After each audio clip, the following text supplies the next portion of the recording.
Elle s'appelle Alfresco Mille et s'achète ici à la Chaumière. Vous l'aurez certainement compris, mille pour repas et fresco car ce déjeuner se savoure au frais dans le jardin de la Villa Paloma avant de visiter l'exposition puisque le prix de la boîte comprend une entrée gratuite pour le musée. À l'intérieur, une boisson, du pain, un paquet de chips et une salade composée à partir d'ingrédients made in Monaco. Les tomates, poivrons, basilic, concombres et courgettes arrivent tout droit du potager de la Villa Paloma. On est parti sur ce qu'on propose à la Chaumière, à savoir une salade niçoise, à savoir si elle est réellement niçoise, il manque un ingrédient, il y en a un de trop, ça sera l'éternelle guerre. Après une tomate mozzarella, sauf qu'on est passé sur une mozzarella un peu plus de qualité et des tomates de couleur, puisque ça existe, autant en faire profiter les clients. Et puis une salade César, parce que quand les gens hésitent sur une carte de salade, ils reviennent toujours à la César. Alors une partie de ces ingrédients arrive tout droit du fameux jardin justement de la Villa Paloma. Quel regard vous portez justement sur ce projet? C'était vraiment intéressant de partir de rien, de faire travailler des jeunes ou des enfants ou un petit peu plus âgés, et puis de les motiver à quelque chose qui était devenu banal finalement.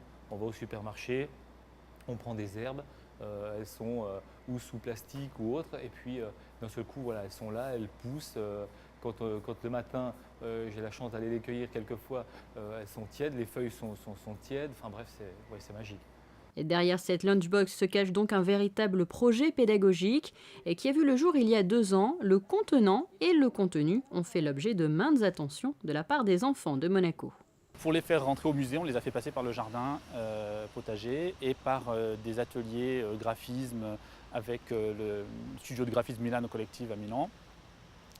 Tout ça aboutit en fait à la création de cette lunchbox, puisque donc les enfants ont, en amont du lancement de ce projet, travaillé sur ce qu'est le graphisme, ce qu'est un logo, ce que sont une typologie, une typographie, etc. Et en même temps, sont venus jardiner avec les services de la direction de l'aménagement urbain qui ont été des partenaires aussi assez formidables sur ce projet-là. Et bien sûr, on visitait les expos. Je les ai sentis très motivés. On a même été, je me rappelle, le premier studio graphisme qu'on a fait avec eux. Didier Rigolet, donc le graphiste avec lequel on travaillait, était complètement stupéfait de voir leur intérêt, de voir les questions posées. Ils se sont complètement, je pense que les enseignants pourraient le dire, ils se sont complètement ouverts sur ce projet-là. Et de très belles visites, de très belles réactions face aux œuvres aussi, puisque la séance de jardinage était toujours précédée ou suivie d'une visite d'expo.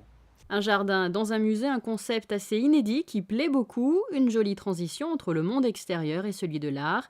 Si vous aussi vous souhaitez profiter de cette offre et déguster une salade ici avant de découvrir l'exposition consacrée à Thomas Schutt, eh bien sachez qu'il vous reste encore quelques semaines.